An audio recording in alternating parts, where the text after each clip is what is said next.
What is up, guys? Welcome back to the channel, guys. We are here with Ryan Shirley. Somebody sent me this recommendation to check out the top 100 places to visit in Europe. Y'all know I always do it by the country, but somebody said, "Hey, Dar, check out this ultimate travel guide." Shout out to Ryan Shirley, man. His videos, I get to see a lot, especially almost like the drone view. He's really there. You know, he's giving his top 10s, top 25s of these different countries and stuff like that, giving us beautiful sceneries as well. So shout out to Ryan Shirley. Definitely gonna enjoy this, even though it's a pretty lengthy one, but gonna enjoy this just because Europe is beautiful. And my guy's out here showcasing Europe, you know, putting Europe on display.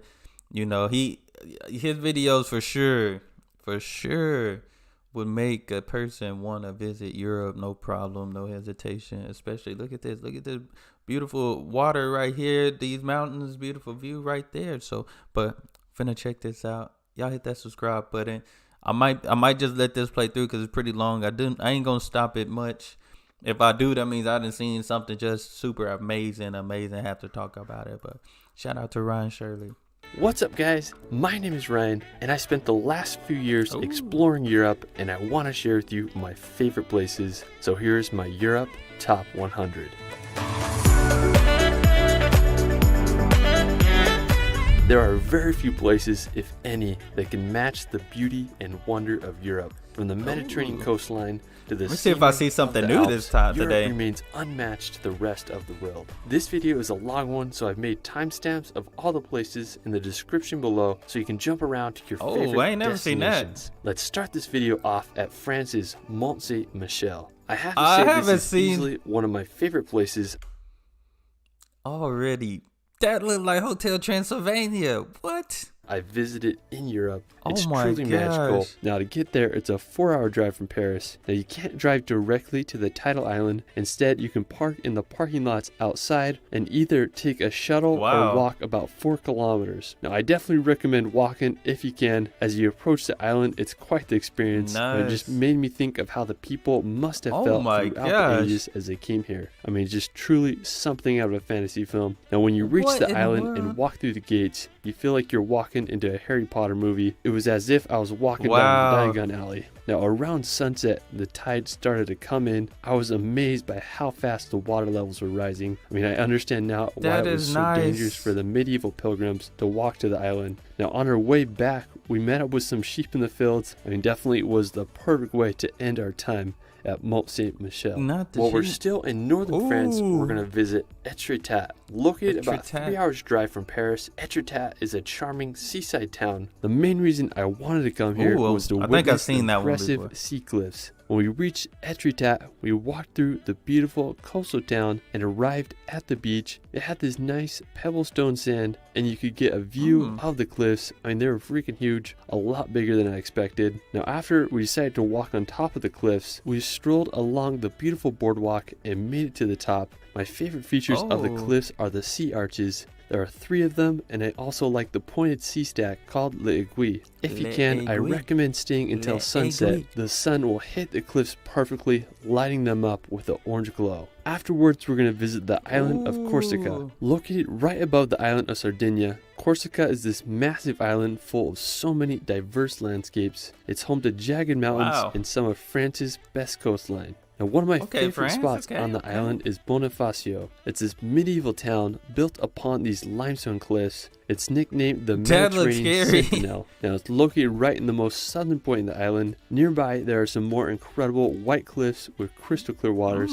After Corsica, we're going to visit the nearby island of Sardinia. Now, with some of Europe's best coastline, pristine beaches, and the clearest water you've ever seen, Sardinia is the place to be. The main reason I wanted to go to Sardinia was to visit Cala Golorizze. I think it's easily one of the most beautiful beaches in all of Italy. It has these massive pointy rock formations coupled with green cliffs and Gatorade blue water. We anchored and immediately went for a swim. I mean, the visibility was absolutely incredible. It's some of the best I've ever swam in. Another reason I wanted to go to Cala Golorizze is because there's a sea arch where you can cliff jump. I sent a few jumps off and it was just so much fun. I mean, there's no better feeling than sending a gainer into the ocean. And there's just so much to do and see in Sardinia. I hope you can all visit one day. Now, That after look nice. Sardinia, let's head over to the Amalfi Coast. I have to say this is one of the most beautiful places, not just in Italy, but all of Europe. It's just hard to believe this place exists. Now, one of the most well-known towns on the Amalfi Coast is Positano. And when you see this place in real life, you won't believe it. It's hard to beat the backdrop of the mountains filled with colorful villas against the Mediterranean Sea filled with boats and yachts. One of my personal favorite places on the Amalfi Coast is Fiordo di Furore. This is easily one of the most scenic beaches I've ever been to. It's located in this little fjord complemented with an incredible arch bridge. I mean, it's a paradise for cliff jumping. There's so many places you can jump from. Now, just off the Amalfi Coast, there's an incredible island called Capri. I think it's easily one of the most beautiful islands in the world. I mean, it's a classic Mediterranean island surrounded by crystal clear water and sheer cliffs. If you do go to Capri, I definitely recommend renting a boat. That'll be the best way you can see the island and find its hidden grottos and jaw-dropping coastline. One of my favorite features of Capri is the Faraglioni. They are these incredible sea stacks that jut right out of the sea. And I just had such a good time jumping off the boat there and marveling at the Faraglioni. Afterwards, we're going to head over to northern Italy to visit Varenna. Located on Lake Como, this is one of the most idyllic places I've ever been to. Varenna was founded all the way back in the 8th century by local fishermen. I stayed several nights here and it was such an enjoyable and relaxing time. I love walking around the village through all its cobblestone alleyways. There's a great plaza and an impressive church. Now, one of my favorite places I went to in Varenna was its northern shore. There's restaurants and a little stone beach where you can watch the small waves roll in. I think one of my favorite things I did was just enjoying the sunset on the docks there. I mean, this place is truly incredible. After, we're going to visit one of my favorite towns in Switzerland, Zermatt. It's a charming village shadowed over by the daunting Matterhorn mountain, and there's just something magical about this place. Now, the city is full of shops and restaurants, including my favorite, McDonald's. Now, one thing you gotta do while you're there is take the Gonnergrat Railway. It starts in Zermatt and takes you up to 3,100 meters to enjoy some of the best views of the Matterhorn. We got up super early to take the first train and climbed up the mountain. I was just baffled by the views. Now, we got off at the Rotenboden station and I was just so freaking excited. I've been wanting to come here for years and it lived up to the hype. There are 2 lakes that offer some of the best views of the Matterhorn, and if the conditions are just right, you can see a perfect reflection of the real famous peak. Not only is the views magical, but there are some of the cutest sheep I've ever seen. They have the curliest hair and twisted horns and look like an animal you would find in a fantasy novel. Afterwards, we're going to head... They look like those Yorkies, Shih Tzu dog. Twisted horns and look like an animal you would find in a fantasy novel. Afterwards, we're going to head over to some warm weather in Portugal to visit one of my favorite beaches, Praia do Ursa. Located on Sinter's coast, about 50 minutes from Lisbon, this is probably my favorite beach in all of Portugal. Now, one reason I like it so much is for its rock formations. There's several of them and they look like wizard hats. Now, to get to the beach, it's a decent hike. It only took us like 20 or 30 minutes to get down. It is just a little steep descent, but it's nothing you can't handle. Now, when you reach the beach, I was just amazed by the rock formations. They're just the wizard hats rocks. Really fun to walk around. The water was a little bit chilly, but would be so nice on a hot day. Now, if you can, it's an amazing place to go for sunset. The beach lights up with an orange glow and it's just hard to beat. Afterwards, we're going to head over to the nearby Pina Palace. It's a stunning, colorful castle that is beautiful. That is just wonderful right there. The palace was completed in 1854, and today it stands as one of the 7 wonders of Portugal. When we reached the palace, I was just amazed by the architecture and the colors. It was so vibrant, and I loved the contrast between the red and yellow structures. Now, right next to the palace is the Castle of the Moors. It was built all the way back in the 8th and 9th look like the Great Wall of China. I like this place a lot better than the Pina Palace. There was way less people, and there was just like so much history. One of my favorite things that you could do is you can walk around the perimeter of the fortress and get a little taste of what it must have felt like to live in Portugal during medieval times. After, we're going to venture to the Atlantic Ocean to visit the enchanting island of Madeira. I recently returned from exploring this island and just was a phenomenal time. One of my favorite beaches on Madeira is Ponta do Sol. It's this beautiful town that reminded me of Italy's Amalfi Coast. The beach there wasn't sandy, instead it had smooth rocks, and the swimming was spectacular in the crystal clear waters. The main reason I wanted to go here was to do some cliff jumping. On the east side, there's this pier area with this super cool arch bridge, and then there's some little cliffs to jump off. I sent a few jumps, and it was just freaking fun. The water felt so nice, and it was such an enjoyable spot. After, we relaxed on the beach and did some more swimming and just enjoyed the sunset. After, we're going to visit my favorite place on Madeira, Pico do Arriero. Now, I love this spot so much, I came up 4 times. Now, it's located about a 40-minute drive from Funchal. Pico do Arriero is the 3rd highest point on the island. I was about to say, that's pretty high. Of 1,818 meters. Now, since it's so high up, you'll often be in or above the clouds, which creates the most epic landscape. Now, to reach Pico do Arriero, you don't need a hike. You can drive a car to the top, and from there, you can go explore the mountains. I was surprised how well maintained the trail was. It's a stone path with guard wires for a majority of the way. I mean, just so nice. If you hike for about 15 minutes, you'll reach the first lookout point called the Miraduro do Ninho da Manta. Now, the views there are just absolutely incredible. It has a phenomenal vantage point. We went up here for sunrise and sunset.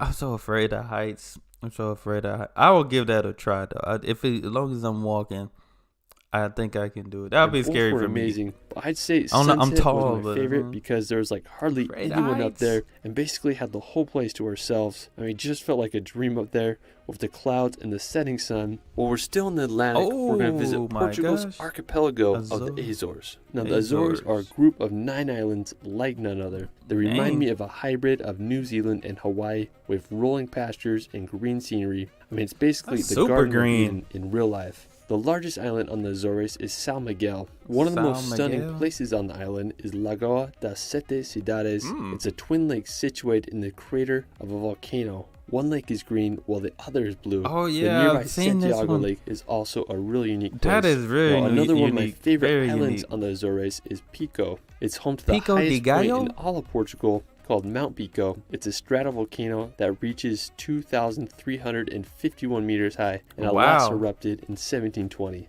I just can't believe how huge it is. I mean, it's just hard to beat the scenery of this volcanic archipelago. After, we're going to head over to Spain to visit possibly my favorite island in the world, Mallorca. When you think of a Mediterranean paradise, this is it. Mallorca is home to crystal clear water, windy roads, and some of the world's best cliff jumping spots. When I started solo traveling, this is one of the first places I went, so will forever have a special place in my heart. One of my favorite places in Mallorca is Cala Farquez. You're just going to be blown away by the beauty of this place. It literally has everything from sandy beaches to prime cliff jumping spots. When I was there, I did one of my biggest cliff jumps ever and jumped off a massive 60-foot arch. It was terrifying, but it's became one of my all-time favorite travel memories. Another cool thing I did is me and my brother found this underwater cave and we swam through it. I just couldn't believe how clear the water was. On the other side of Mallorca, you can visit the famous road to Sa Calobra. If you love driving, you'll definitely enjoy this place.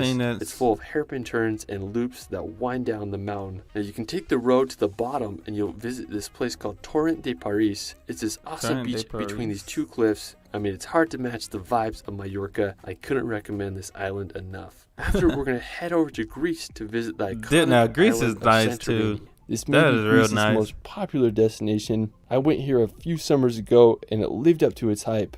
One of the most famous places on Santorini is Aia. When you think of Greece, this is it. White houses, blue roofs, and an insane backdrop. I went there early in the morning and had the most incredible sunrise ever. Another town on Santorini is Thera. It's this little town that's built on the rim of a volcano. It's like it's right on the cool beach on the island is Red Beach. It's famous for its maroon colored sand and red cliffs that make you feel like you're on Mars. After, we're going to head up to Ireland to visit the dramatic Skellig Islands. Located off the coast of Southern Ireland, the Skelligs are a set of 2 islands that are easily one of the most epic locations. The only way to reach the islands is by boat. We left from the town of Portmagee, and it took us about an hour to reach the Great Skellig.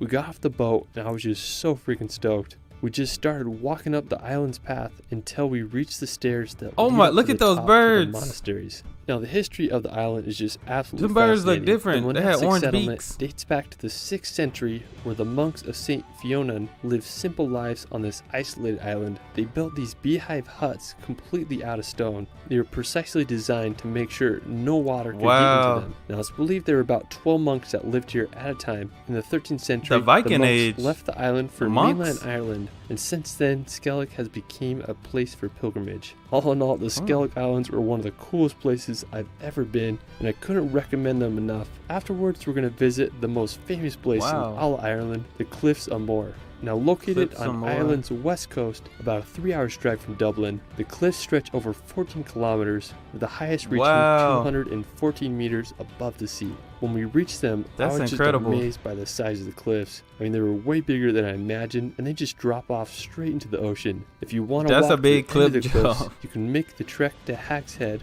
If you can, I definitely recommend waiting for sunset as the light hits the cliffs, giving it a strikingly orange glow. I mean, it's easy to see why it's one of the most popular places in all Ireland. After, we're going to head up to Norway to visit Geiranger Fjord. Now, located about a 6-hour drive from Oslo, Geiranger Fjord is one of Norway's most popular destinations. Now, the main reason I wanted to go to Geiranger Fjord was to visit Skagafla. It's this historic farm built on a cliff 270 meters above the fjord. Now, you can only access the hike by taking a ferry over. It cost about $50 per person, and the ride had some amazing views. That's not now, bad. When we got off the boat, the hike was no joke. It just goes straight up the mountain, where you get some amazing views on your way up. When you reach the farm, you'll feel like you're in a fairy tale. The cabins are covered in moss-covered roofs, and the views you get up there are just astounding. I'm just jealous of whoever owns those cabins. Farmers used to live here all the way back in the Middle Ages. That is different. And it was inhabited until the early 1900s. Today, it's easily one of Norway's most beautiful hikes and one of my favorite places I visited during my time in Norway. Now, after, we're going to visit one of my favorite lakes in Norway, Lovatnet. Located about a 2-hour drive from Geiranger, Lovatnet is this glacier lake with turquoise-colored water coupled with an incredible backdrop of the mountains. Now, when we were there, we drove to the other side of the lake to this place called Ludalen. Now, there was this insane waterfall called Romneyfjellfossen that was easily one of my favorites that I saw in my time in Norway. That's a nice waterfall. The only regret I have when I visit Lovatnet is not going for a swim or at least taking a boat out. So if you go, don't make my mistake and enjoy the wonders of this incredible lake. Now afterwards, we're going to visit Romsdalen. Now, when I got to Norway this summer, this was the first place I went. It's about a 5-hour drive to get there from Oslo, and it's this phenomenal valley surrounded by some of Europe's highest cliffs. Now, one reason I wanted to come here was to witness Trollveggen. It is the tallest vertical rock face in all of Europe with a height of 1,700 meters. And this is in Norway. They just had a movie called Trolls on Netflix. I watched it. It was based out in Norway. Good movie. I liked it. I gave it a 10 out of 10. But it looked like the mountains that they displayed. The view Trollveggen is from Litlefella or Little Mountain. Now, to get there, you take a toll road that costs about $10, and it's a fairly easy hike that takes about 20 minutes. Now, when you're up top, you'll be facing the daunting Trollveggen mountain across the valley. When I was there, it was pretty cloudy, but I still got a good look at it. You also get great views of the winding river and valley below. I mean, this place is just freaking amazing. Overall, one of my favorite places I visited in Norway. While we're still in the Nordics, we're going to head across the Atlantic to visit Greenland. Is that the iceberg that hit the Titanic? Continent, Greenland is politically and culturally associated with Europe as it's part of the Kingdom of Denmark. Now, Greenland is just absolutely huge. It's the biggest island in the world, but due to its harsh living conditions, only 56,000 people live there, making it the least densely populated place on the planet.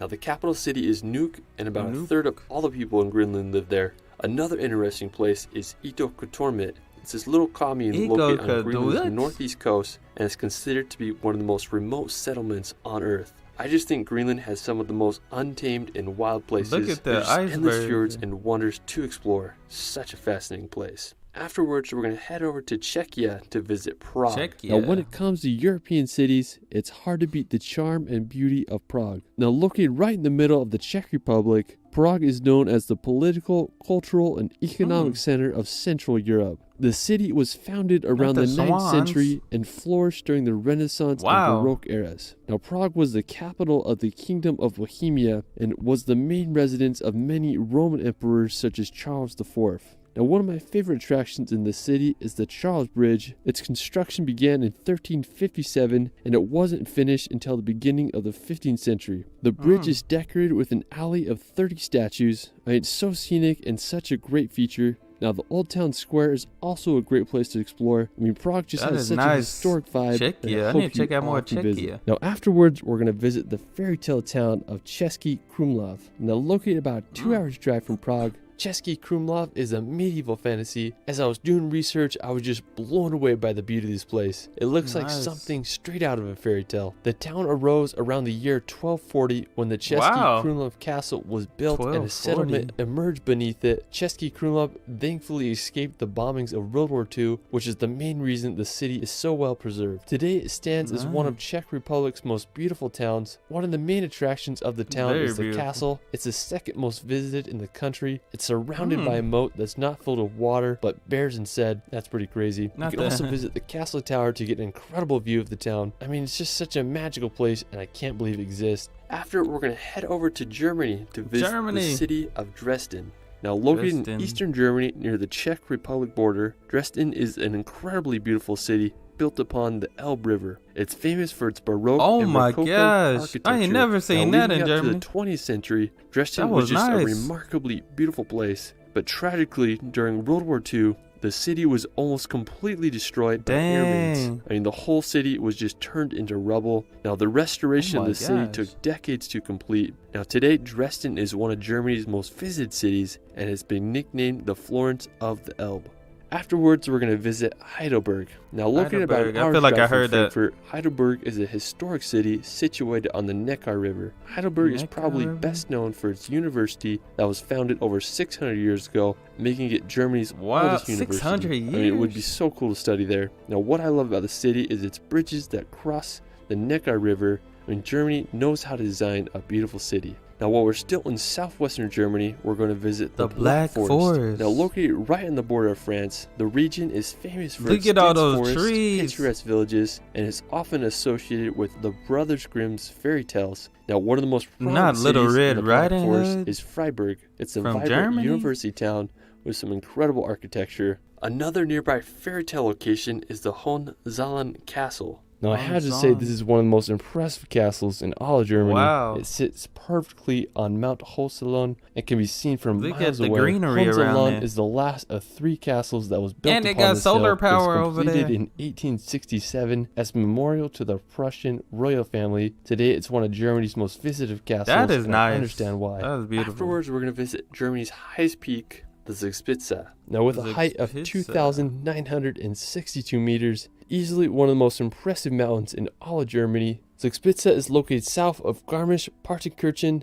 and the easiest way to reach the top of the mountain is by a cable car. It costs around 60 euros, and it's one of the biggest gondolas I've ever been in. It holds several world records, including the longest free span in a cable car. With a distance of more than 3,000 meters. Honestly, an engineering phenomenon. And once you reach the top, you can explore the mountain station. It really blew me away up there. It totally reminded me of an evil villain's lair. One thing that I thought was interesting is you can walk through this tunnel, and it'll take you to the Austrian side of Zugspitze. Now, from the platform on the German side, you can see the summit cross. Me and my brother decided we wanted to climb to the top. The snow made it a little sketchy, but we held on tight to the iron wire and climbed a ladder and made it to the cross. The views were unreal up there. If you go in the summertime, I'm sure it's not as sketchy to summit this. Now, after Zugspitze, you can take the cable car down to visit the Lake Eibsee. Now, it's known as the Maldives of the Alps with its clear water and tree-dotted islands. The color of the water there is astounding. Now, if you have time, I definitely recommend walking along the lake. It's full of beautiful groves of trees and a perfect place to relax on the shoreline and enjoy some Bavarian nature.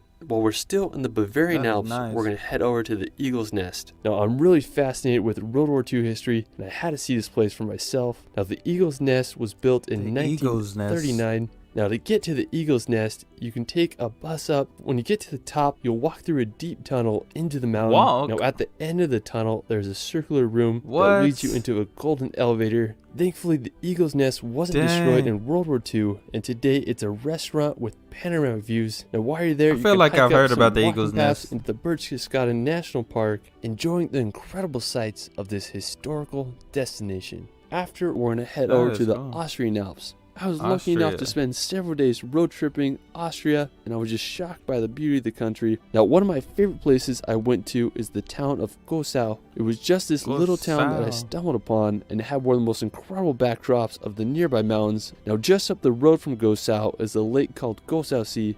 Now, one incredible place there is the ladder to heaven. I tried to do it, but unfortunately, I didn't have the right gear. Now, the ladder to heaven. The nearby village of Hallstatt, located just 20 minutes from Gosau. Hallstatt looks like it could be in a fairy tale. It's rumored to be the inspiration of the town. That is beautiful. I like that color. From the Disney film Frozen, and I can totally see the resemblance. Hallstatt began as a salt mine nearly 7,000 years ago, and today the village is one of Austria's most popular tourist attractions. While you're there, you can walk the cobblestone alleys and marvel at the 16th century Alpine houses. I mean, just such an enchanting place. If you like mountains, you'll love the Grossglockner High Alpine Road.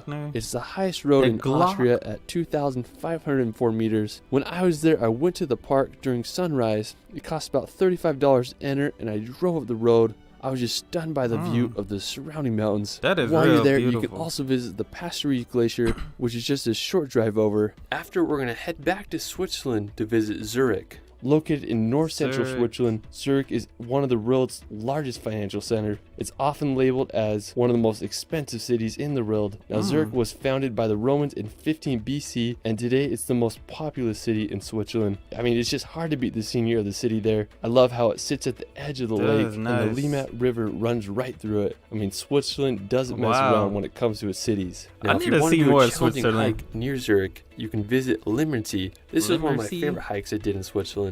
You start by taking up a cable car. No cable cars look like they go. You're going to go through a 3-kilometer tunnel through the mountain. I believe it was originally built by a company who made the dam, and now you could walk through it. We reached the end, and we arrived at the lake. It's this striking turquoise color surrounded by an amphitheater of mountain walls. Now, the hike to the top was freaking hard. It's very steep and felt like rocks. It looked like a lot of rocks. After about an hour, we made it to the iconic viewpoint. It's this rocky peninsula that gives you a perfect view of the reservoir below. I just had a blast running around up there. I mean, there's no greater feeling than running free in the mountains. Afterwards, we're going to visit one of my favorite places in Switzerland, Lauterbrunnen. Switzerland is nice. The most beautiful village on earth. It's a valley of over 72 waterfalls. I need to check out more of Switzerland. J.R.R. Tolkien's Rivendell. To get to Lauterbrunnen, it's about a 2-hour drive from Zurich. The Stabach Falls is one of the most magical features of Lauterbrunnen. It falls over 297 meters into the valley. If you do visit Lauterbrunnen, I recommend just walking around the village and marveling at all the beauty Lauterbrunnen has to offer. Another thing you can do in Lauterbrunnen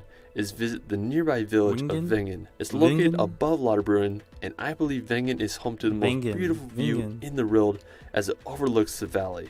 Now, the village is home to around 1,300 residents year-round, but it gets many visitors during the summer and winter months. Now, to get to Wengen, you can't drive there. It's one of Switzerland's car-free villages, but you can either hike or take one of the most scenic train rides. It costs around $13 round trip. That's not bad. Up the mountain. The views on the train ride will take your breath away. Now, once you get to Wengen, you can walk around its paths and just marvel at all the Swiss chalets and incredible views of the valley below. After, we're going to visit the village of Mürren. Now, just from Lauterbrunnen, it's just a few minutes drive down the valley. Now, the city is just enchanting. It's filled with Swiss chalets and incredible views. The main reason I wanted to go to Mürren is to do the iconic Via Ferrata. I rented some gear at the Intersport store for about $25, and I was all ready to go. Before you start, you walk through this tunnel. It's a good initiation. Tunnel. There's a lot of tunnels out there. Nervous for what's to come. You then follow the path, and it's pretty chill for the first bit. You just walk through a little forest, but then you get to the cliffs. There was this base jump platform to jump into the valley below. Just standing on it made my stomach drop.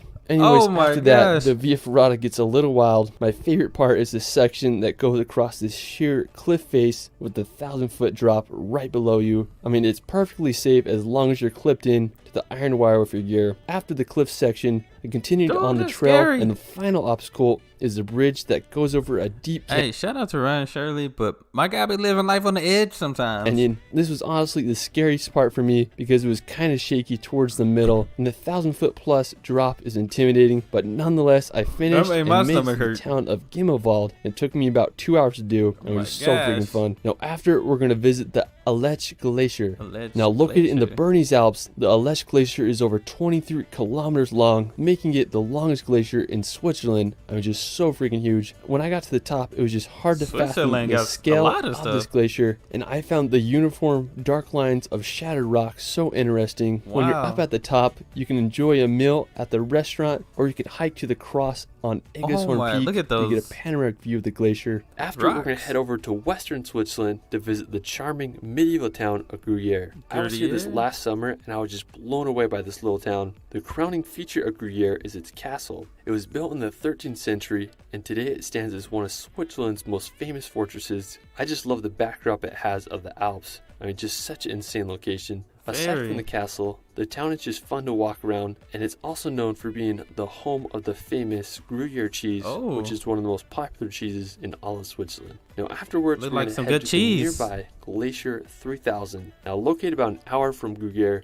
Glacier 3000 is this incredible mountain area. Now, the main reason I wanted to go here was to visit the Peak Walk, which is the only peak-to-peak bridge in all of Switzerland. We had to take 2 gondolas up to get there, and when we reached the top, we were at the edge of some clouds. I mean, it was just so wild to be up there, and I'd love to go back on a clear day to get a better view of the mountains. Now, afterwards, we're going to visit one of my favorite cities in all of Switzerland, Geneva. Geneva, they got a big old Rolex store out there. In western Switzerland, Geneva is Switzerland's second most populous city after Zurich.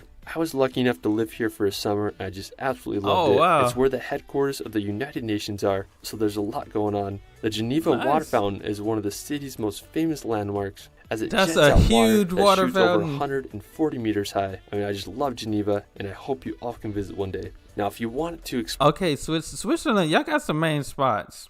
That was beautiful, Switzerland. For more of Lake Geneva, I recommend checking out the vineyards that border the lake. One of my favorite places is near this village called Epis. It's full of terraced vineyards that accompany the view of the massive lake. I mean, it doesn't even feel like you're in Switzerland. I felt like I was in France or Italy. The north shore of Lake Geneva is called the Swiss Riviera, and I totally understand why. Now, afterwards, we're going to head over to nearby France to visit the French Alps. Now, this is easily one of my favorite regions in all of France. It's home to the incredibly massive Mont Blanc, which is the highest mountain in all the Alps at 4,807 meters. Mont Blanc doesn't have the most prominent peak compared to other mountains, but it's just hard to comprehend how huge this mountain is. Now, the town located at the base of Mont Blanc is Chamonix. It's a hub for some of Europe's best skiing and hikes. I really enjoyed walking around the town. It reminded me of a French Zermatt. Now, one thing you gotta do while you're there is take the gondola to l'Aiguille du Midi. Oh my gosh. Now, to get there, you can take a 20-minute cable car ride. 20 minutes? The world record for the highest vertical ascent by a cable car,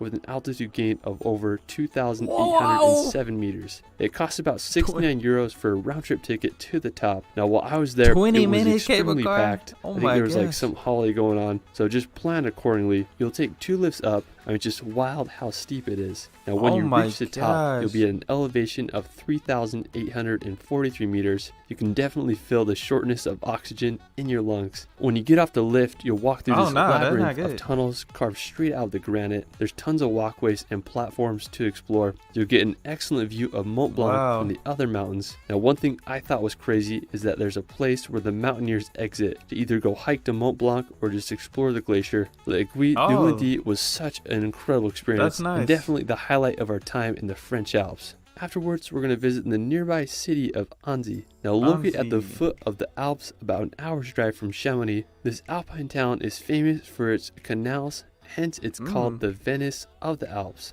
Now, the city is just absolutely magical, but what I love about the region is the Lake Annecy. It's surrounded by scenic mountains, and it's known as one of the cleanest lakes in all Europe. I mean, I can't think of a better place to enjoy on a hot summer day. After, we're going to head down to southern France to the French Riviera. Now, located on the southeast corner of France, I have to say that the French Riviera is home to some of the world's best coastline. One stunning city on the French Riviera is Menton. It's strikingly beautiful with its colorful buildings complemented with a backdrop of the Maritime Alps. We stayed several days here and I really enjoyed just walking around the city. Menton was a part of Italy until 1860 when it and the rest of Nice County was added to France. There's a great boardwalk that walks along the coast, and I really enjoyed going out to the lighthouse pier to get panoramic views of Menton. Now afterwards, we're going to visit the medieval town of Ez. Now located on a hilltop tower, looking over the French Riviera. Nice. I have to say this was easily the coolest medieval place I visited in my time in southern France. It was only a short 30-minute drive from Menton. That's not bad. Ez was founded during the middle of southern France. It was a city called Nice? Old Nice? Only a short 30-minute drive from Menton. Now Ez was founded during the Middle Ages around the 14th century and today is known worldwide for its medieval vibe and views of the French Riviera. I mean, you really feel like you're walking back in time. Everything is so old, yet it's perfectly preserved, and the village is just full of like these tunnel walkways and trees that were just built around. Truly is such a cool place. Now, one of the main features of the village is the exotic garden. It's this beautiful place that sits on top of the village. It not only has beautiful plants and cactuses, but it offers one of the best views of the French Riviera. It's definitely worth the hike and €6 entry fee. Now, afterwards, we're going to visit the town of Saint-Tropez. Now, this is one of my favorite towns I heard of that. On the French Riviera. Saint-Tropez is located about an hour and a half drive I heard from of that Nice. on like a movie or something. Saint-Tropez grew as a fishing village and military stronghold until the 20th century, and it was the first town to be liberated on the French Riviera during World War II. In the 1960s, Saint-Tropez started gaining popularity amongst jet setters, and today it's renowned for its beaches, nightlife, and yachts. Now, the main part of Saint-Tropez is pretty small, but I love beaches, nightlife, and yachts. That's a yacht? What type of ship? This is a battleship.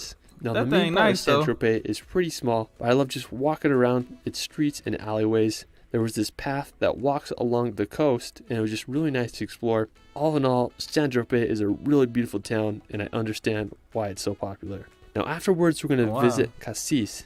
Now, I think this was my favorite place we visited in southern France. We stayed several days here. I'm just so glad we did. It's a seaside town with that classic French chic charm. Now, Cassis is overlooked by Cap Canaille, which is home to the highest sea cliffs in all of France with a height of 394 meters. Now, one of the main reasons I wanted to go to Cassis and just southern France in general was to visit the canals. Now, they are these incredible sea coves surrounded by daunting cliffs and crystal clear waters. The one I really wanted to go to is Calanque d'Anvou. Hope I said that right. Now, there's several ways to get here. You can either take a boat, kayak, or hike in. Now, on our first day there, we rented a little boat from the harbor in Cassis and headed out to the Calanques. Now, the views on the way were just absolutely incredible. Now, one downside about the boat is we couldn't land on the beach. You can only drive like halfway through and then it's roped off. But if you do rent a kayak or a paddleboard, you can take it to the beach, which I definitely recommend if you can handle the long paddle. Now, we went in as far as we could in the Calanque and then turned around after we just kept exploring the coastline, heading west as we relaxed in this other Calanque with some just really unique cliffs and rock formations. It was such a phenomenal area. Now, the next day, I really wanted to go to the beach in the Calanque d'Anvou, so we decided to do a hike. Now, the hike was about 7 kilometers long, and it had this one steep descent to get down to the beach. Nothing you can't handle. Now, once we reached the beach, I mean, it was really an amazing sight. The steep white cliffs coupled with the greens of the pines and blues of the water were just amazing. Now, the beach was a decent size with a lot of smooth pebbles. We went for a swim, and the water was just so freaking clear. I wanted to find a cliff jump spot, so after swimming down the cove, I found this rock about 7 meters high and did a few jumps off of it. I mean, there's truly no better feeling than cliff jumping into the Mediterranean. Man, I want to try cliff jumping one day. We're going to head back to Italy to visit the island of Ponza. Now, before this last summer, I had no idea this island existed. But after seeing some videos of this place, I had to go see it in person. It's located off the west coast of Italy, and it took about a 2-hour ferry ride to get there. Now, Ponza is full of history. It was a popular island during Roman times, with many ruins and tunnels that still exist today. One of the best ways to see Ponza is by boat. We rented one and cruised around the whole island. I was just baffled by the volcanic cliffs and endless coves and grottos. One of my favorite memories of the island was just anchoring in this little cove and spending hours there swimming and enjoying the Mediterranean sun. I ain't seen no fish in these waters either. Anyways, one of the most famous places on the island is Chaya de Luna Beach. It's known for its massive white cliffs and a beach shaped like the crescent moon. You can get there by boat, or there is an ancient Roman tunnel you can walk through. I just can't believe how big these tunnels and caves. Now, afterwards, we're going to head over to Sicily to visit the Aeolian Islands. Now, the Aeolian Islands are an archipelago made up of 7 inhabited islands located off of Sicily's northern coast. Now, the islands were created by volcanic activity, and as a result, they are home to some of the most bizarre landscapes. Oh my gosh. Now, to get to the Aeolian Islands, there's several ways to go about it.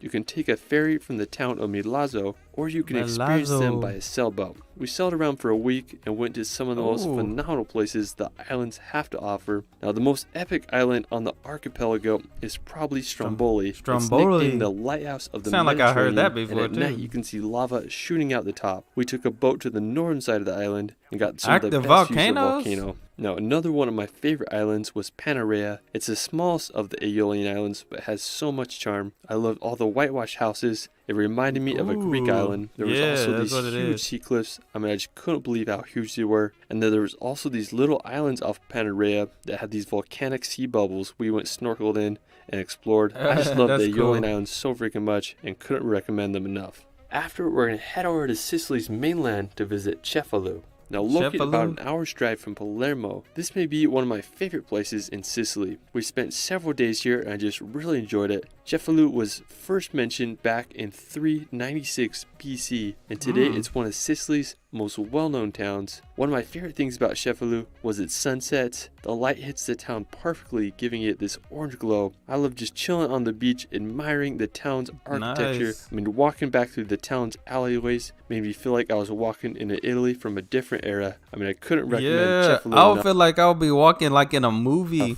Afterwards, we're going to visit Taormina. Located on the eastern side of Sicily, Taormina is this incredible hilltop town full of Italian... Sorry, I missed that. My fault. I couldn't recommend Cefalù enough. Afterwards, we're going to visit Taormina. Located on the eastern side of Sicily, Taormina is this incredible hilltop town full of Italian charm and history. The town was founded around ancient Greek times and has been a popular European getaway since the 19th century. I just had a great time walking around the alleyways and streets of the town. I really liked the main piazza. One of the main reasons I wanted to visit Taormina was to visit the Isola Bella, now also called the Pearl of the Ionian Sea. The Isola Bella is this beautiful island located right below Taormina. You can get there by taking a gondola from the town if you don't want to make the hike. Now, once you get down to the bay, you'll find a nice beach, perfect for some Mediterranean sunbathing. Now, afterwards, we're going to head up to Mount Etna. Now, with a height of 3,357 meters, Mount Etna is the highest active volcano in all of Europe. I was about to say, that looked very volcano-ish. Volcanoes in the world. Now, when we were there, we drove as high as we could on the volcano. From there, you can take up a gondola, and then you can ride up on these special cars even higher. I'm so mad at myself because we got there right around 4:30 and that's when the lift closed. Instead, we decided to hike around some of the craters right by the parking lot. And it's just hard to comprehend how massive this volcano is. There's volcanic rock that continues down the mountain. I mean, you get these insane views from up there. I mean, just such an incredible spot. Now, afterwards, we're going to head over to the nearby island of Malta. Now, located in the Mediterranean between Sicily and North Africa, Malta is this small island country home to some of Europe's best coastline and numerous historical sites. My first time seeing Malta. Valletta. Now, located in the southeastern region on the main island of Malta, Valletta is a sight to see with only an area of 0.61 square kilometers. It's the European Union's smallest capital city. Valletta was established back in 1566 after the Knights of Malta defeated the Ottomans who attempted to conquer Malta in the Great Siege. Today, the architecture of Valletta is absolutely stunning. It's the perfect mixture of Baroque and modern architecture. I just love how the whole city is dominated by 10 medieval buildings. If you visit the city, you can check out the saluting battery. At noon, a cannon is fired. Pretty cool if you ask me. Valletta just has so much beauty and history, and I hope you all can witness it in person. After, we're going to head over to Slovenia to visit Piran. Located on a narrow peninsula in the Adriatic Sea, Piran was part of the Roman Empire back in 178 BC. During medieval times, it became part of the Republic of Venice, with much of its Italian influence still prevalent today. I just love its medieval charm and orange roof buildings. While you're there, you can visit the Tartini Central Square or take a walk around the edge of the town, marveling at the Adriatic Sea. Now afterwards, we're going to head over to the Kamnik-Savinja Alps. Now this may be one of my favorite parts of Slovenia. It's home to just stunning landscapes and alpine towns. Now one incredible place is the Logar Valley. It's one of the most beautiful alpine glacial valleys in all of Europe. That is super green. Truly a spectacular place. Now, one of my favorite features of Slovenia is its hilltop churches. They dot the landscape and create some of the most picturesque sceneries. One of the most notable is the Church of St. Thomas. It's located in the town of Selka and has one of the most enchanting views as it's perfectly placed on a hilltop with the Kamnik Alps in the distance.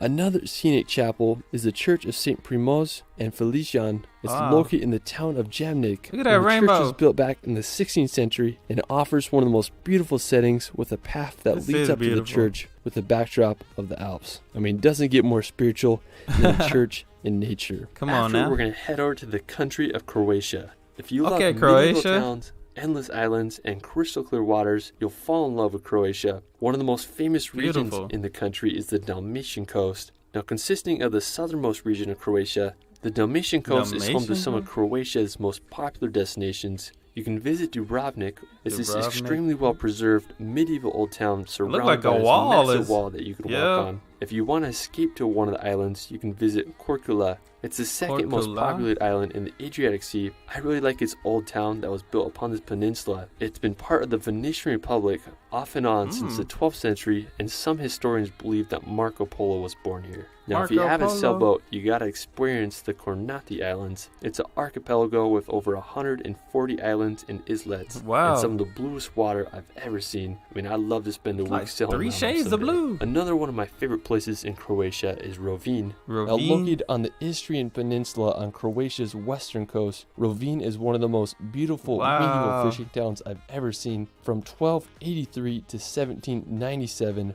Rovinj was governed by the Republic of Venice. Today it is part of Croatia, and it's one of the country's most beautiful cities. When you walk the streets, you'll feel like you're in Italy due to its Italian influence. Now afterwards, we're going to head over to the country of Montenegro. Now with mountains like the Alps and a Mediterranean coastline, I've never seen Montenegro before. It's one of the most underrated countries in all of Europe. Now one of the most popular destinations in Montenegro is the coastal town of Kotor.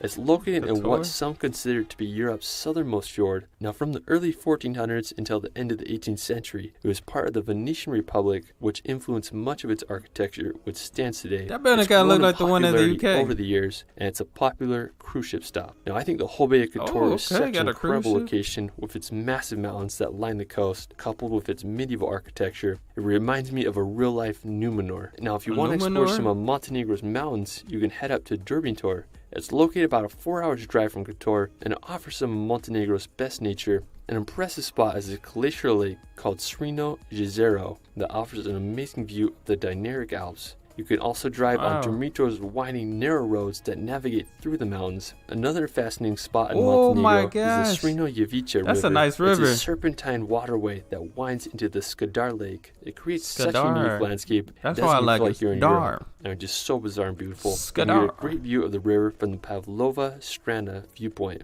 Now afterwards, we're going to head over to Serbia to visit Belgrade. It's the capital and largest city in Serbia with a population of 1.7 million. What's crazy about Belgrade is that it's one of the oldest continuously inhabited cities in Europe and the world. One of the most notable attractions of the city is the Belgrade Fortress. It was built all the way back in 279 BC. It sits atop a hill and offers one of the best views in Belgrade. If you want to see some of Serbia's nature, you can head over to Lake Peručac. It's located right in the Serbia-Bosnia border, and it's this reservoir. That is nice. Another interesting place downstream from the lake is the Drina River House. It was originally built in 1968, it's just a river house? But has been destroyed 7 times from rising water levels. But it's been rebuilt every time. I mean, just such an interesting just rebuilding house. it. Now, after Serbia, we're going to head over to the neighboring country of Albania. Now, with alpine mountains and its own coastal Riviera, Albania is a... he doing some countries I haven't seen before now. You know, Albania, Serbia, Croatia. The city is Tirana. It's known for its Ottoman and Soviet-era architecture. Now, from Tirana, I got familiar, you but I haven't drive to the alpine village of Theth.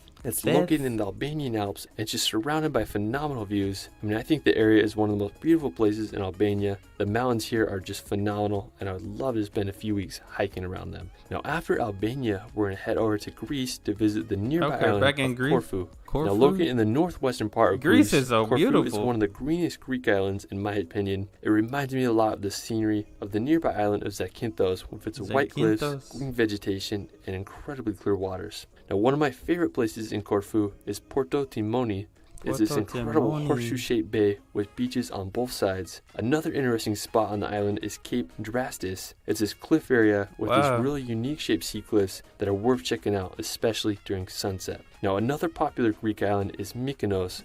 After Santorini, I think Mykonos is Greece's most famous island. It's known for its vibrant nightlife and white buildings. Mykonos is nicknamed the Island of Wind, and there's some really cool windmills you can check out. I mean, it's an ideal island if you want to relax during the day and just party it up all night. After, we're going to visit the city of Athens. It's the capital and largest city in Greece, and it's one of the world's oldest cities. I have to say that Athens is one of my favorite cities in all of Europe. Just such a wild place with so much history. Now, one of my favorite places in Athens is the Acropolis.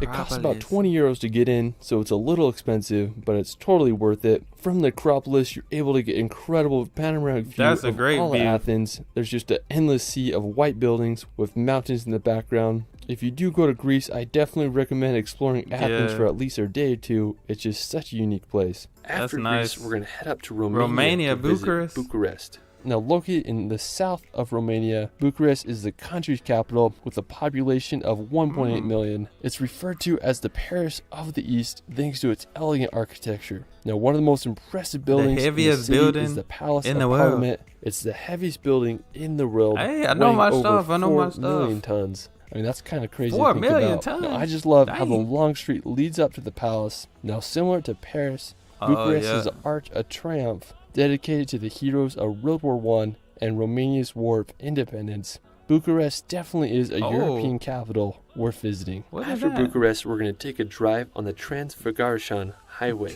Now, this is definitely the most well-known road in Romania and was claimed to be the best road in the world by the TV show Top Gear. The road was built by Romanian military in the 1970s as a response to the 1968 invasion of Czechoslovakia by the Soviet Union. Now, the military wanted to make sure they had quick access across the mountains in case of an invasion. Today, the road is an incredible scenic drive as it passes through the Transylvanian Alps. The road is usually open from July to October and climbs to an altitude of 2,042 meters. Now, while you're there, you can make a pit stop and do some hiking in the Transfăgărășan Mountains. I mean, such an incredible area and drive. Look like I see a cable car up there, too. Over to the city of Brasov. Now, located near the Carpathian Mountains in Transylvania, Brasov is a charming city known for its medieval Saxon walls and towering Gothic black church. Sadly, in the 17th century, a fire destroyed almost all of Brasov's walled city, but thankfully it was rebuilt, and today it's one of the most popular cities in Transylvania, and thanks to its location,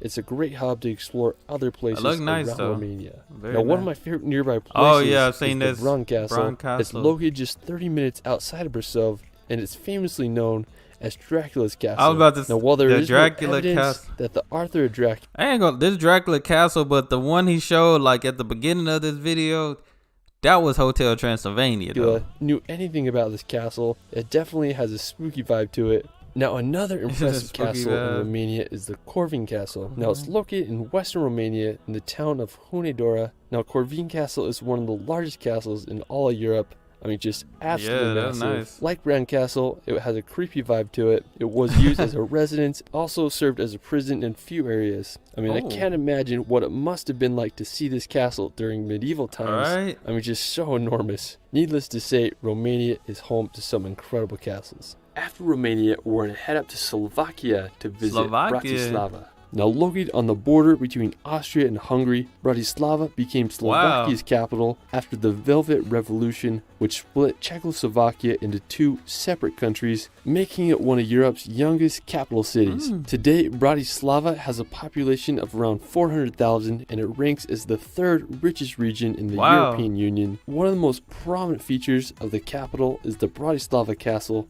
Now located on an isolated hill right above the Danube River, the Bratislava Castle has been the symbol of the city since the Middle Ages. It's just absolutely massive and it can be seen from all over the city. One of my favorite places in Slovakia is the Bojnice Castle. Now located about 2 hours drive from Bratislava, this may be the most beautiful and visited castle in all Slovakia. It looks like it got a little glitter castle on was it. first mentioned in the 12th century.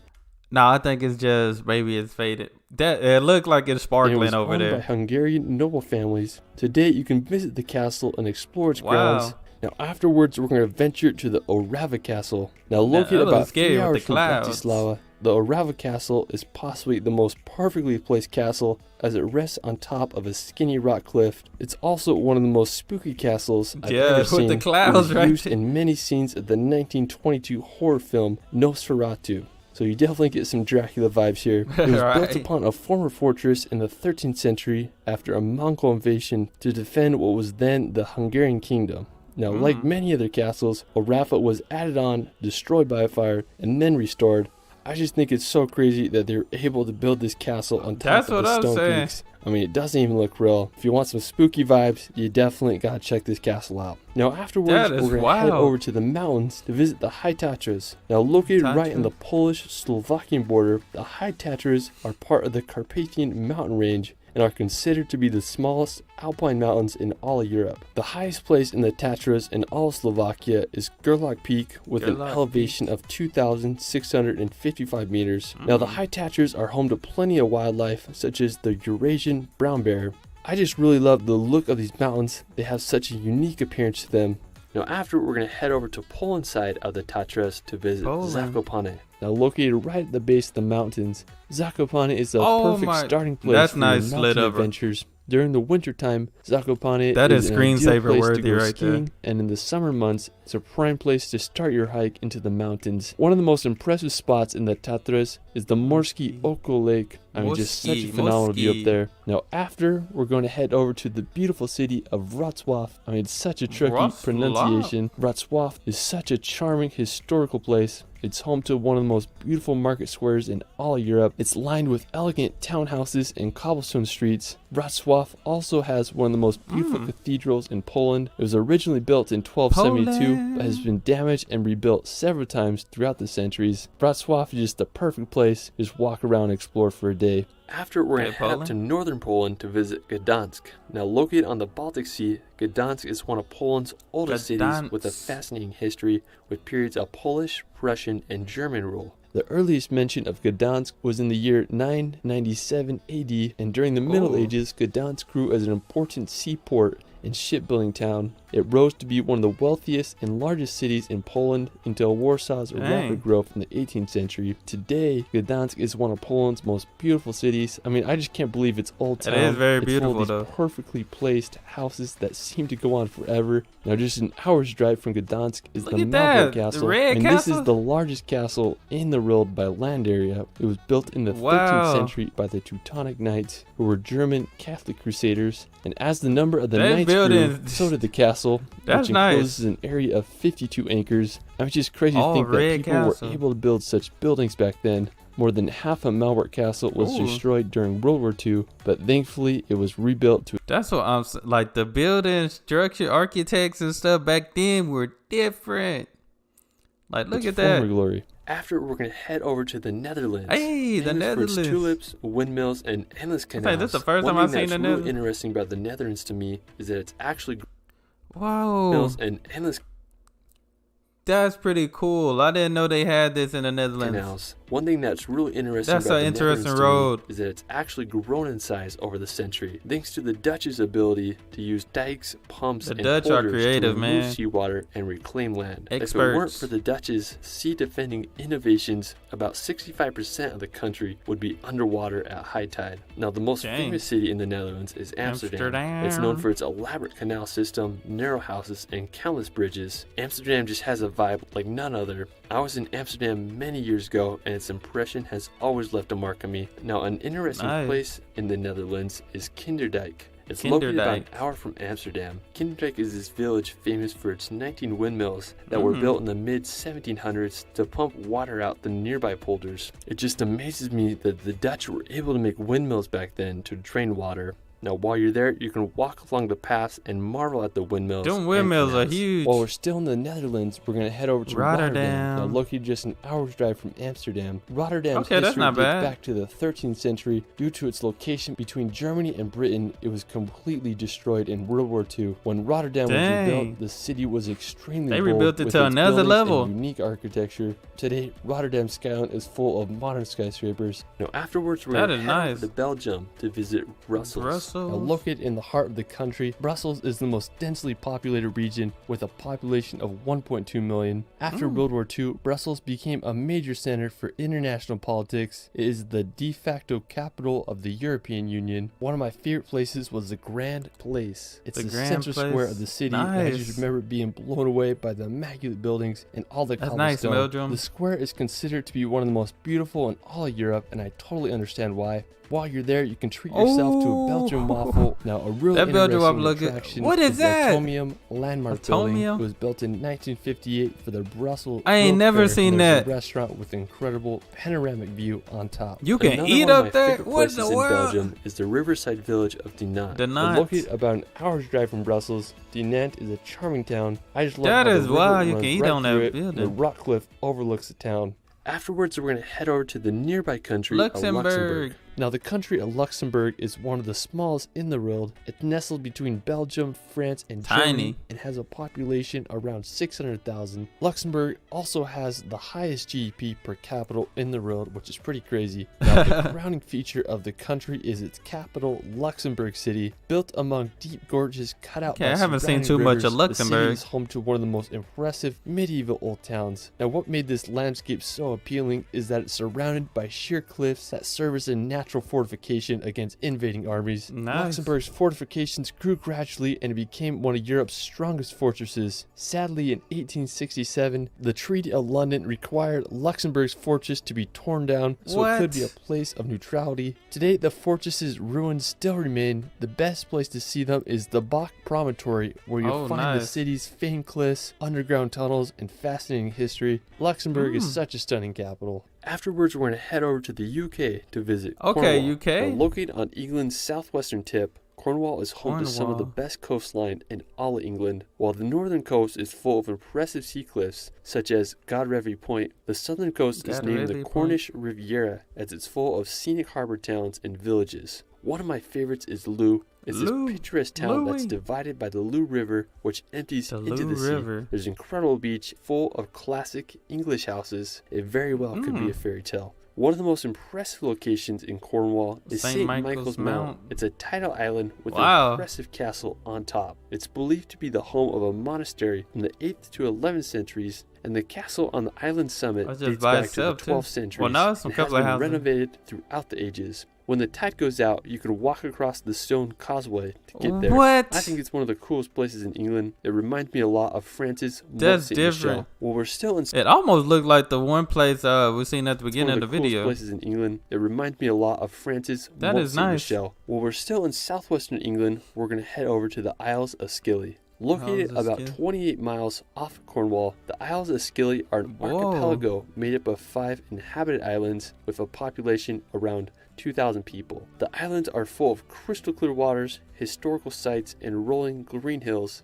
To reach the islands, you can take a 3-hour ferry from Penzance, or you can take a short plane ride. The islands truly are stunning. I'd love to get a boat and just sail around the islands beautiful in the summertime. After, we're going to head back to the coast to visit the White Cliffs of Dover. Located about a 2 hours drive from London, the White Cliffs of Dover are not only a beautiful scenic location, but also an intriguing historical site, especially regarding World War II history. Since the cliffs are Britain's closest point to continental Europe, being only 20 miles from France, during World War II, crossing from Dover was the primary route to Europe by boat or plane, so the White Cliffs were the first and last site of Britain for the troops. After the evacuation of Dunkirk, the site of the Cliffs of Dover was a sign of relief as the thousands of Allied troops made it safely back to Britain. The history of these cliffs is absolutely fascinating. Afterwards, we're going to visit the Lake District. Located in northwestern England, the Lake District is known for its glacial ribbon lakes and its fell mountains. It's home to Scafell Pike, which is the highest place in all of England with an elevation of 3,209 feet. The area is just absolutely beautiful. I think one of the best things you can do in the Lake District is just drive on the roads that wind through the mountains. One notable road is the Honister Pass. If you keep driving down the pass,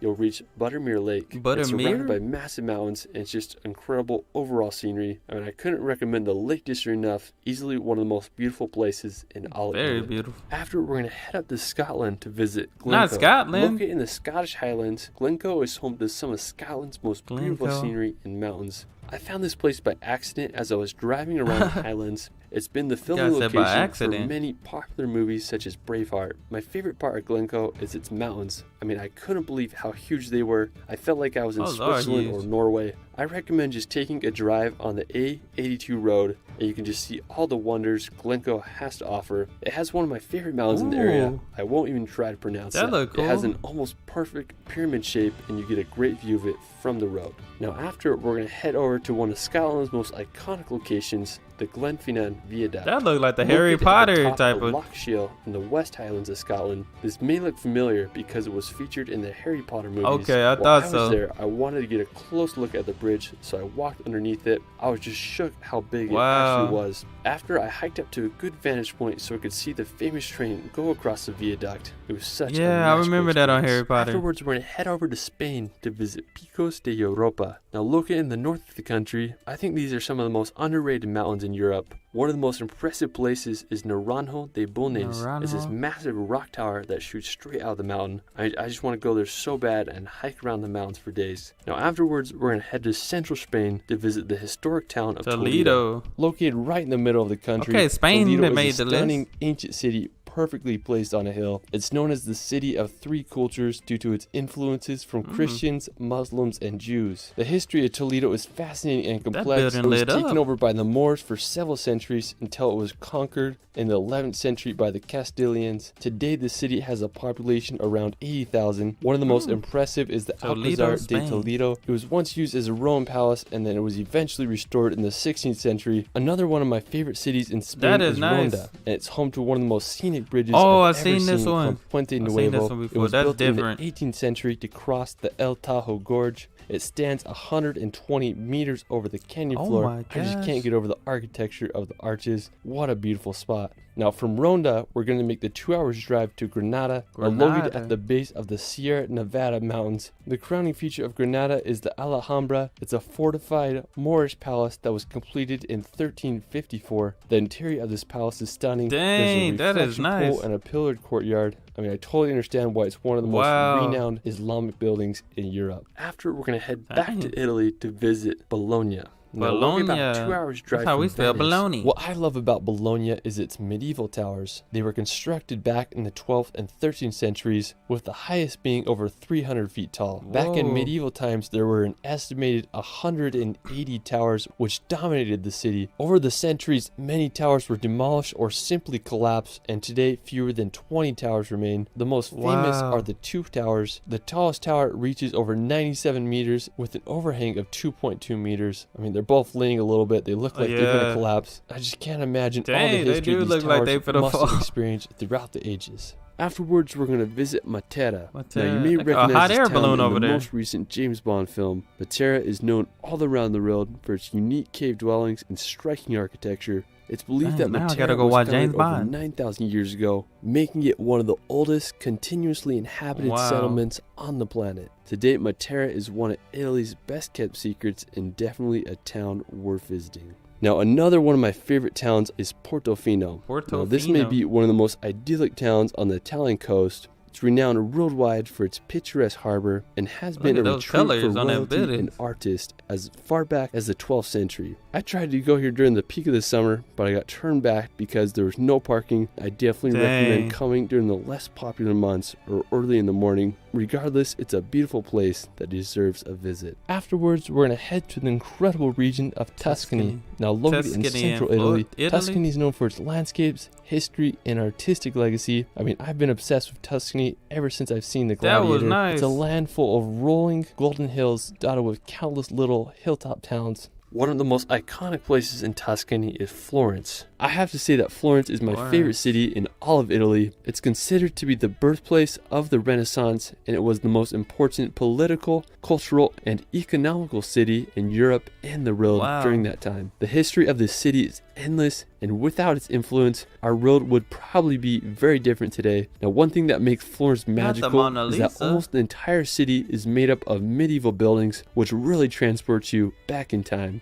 One of the most impressive sights in Florence is the Duomo. And when you look at it, you just can't believe how big it is. It was completed in 1436, and just amazes me that they were able to engineer such a big dome so long ago. The people of Florence sure Oh my God, you can get on the top Ponte of that? Vecchio Bridge is another historic site. It's where the famous poet Dante encountered his love Beatrice, and also was the only bridge on the Arno River that wasn't destroyed in World War II. The Palazzo Vecchio is another site you gotta see. Now, to get the best view of all Florence, I recommend you go to the Piazzale Michelangelo. You'll be able to get panoramic views of the city. I mean, I just can't say enough good things about Florence. You're gonna fall in love with this enchanting city. That's nice. Now, for our final destination, we're gonna visit the Italian Dolomites. I have to say, these are my favorite mountains in all the world. I spent several weeks exploring these mountains, and I consider it to be some of the greatest days of my life. The Dolomites are home to endless jagged peaks,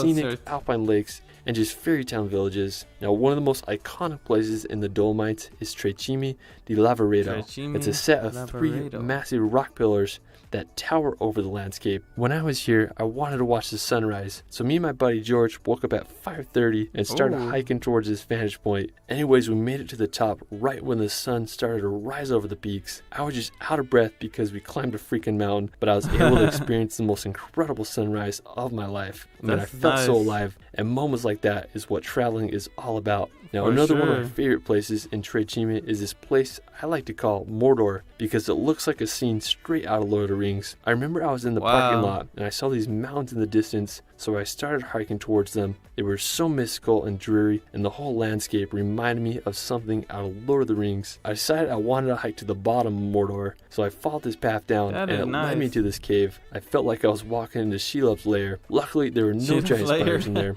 I kept walking down. The sketchiest part was when I got to this long, skinny ladder. Anyways, I made it down to the bottom, and it was just like a video game type of stuff. The area. I didn't have much daylight left, so I walked back up the trail and was able to get one of the most iconic shots ever of me running along this path. Now, in the moment, I really didn't appreciate how crazy that evening was. Dang, but looking back, that was hands down one of my all-time favorite trail experiences. Who would have thought Mordor was in Italy? Well, that is it for my Europe Top 100. This was part 2, so if there wasn't a place that you thought deserved a spot in this video, you can watch I didn't know he did a part 1. There's still so many places that I want to put in this video, so I'll have to make a part 3. Let me know where your favorite place is in Europe in the comments below. You can find me on Instagram and TikTok at shirley.films. It's Ryan, and we will see you later. That's my favorite place right there. That place right there is my favorite. See, I didn't know he did a part 1. I thought this was the only one. I'm gonna have to do the part 1 now. I'm gonna have to do the part 1, but no, this was definitely beautiful. Europe is beautiful, and can't wait to be able to experience it this year. You know what I'm saying? But I enjoyed this. Thank you guys for sending this recommendation, man.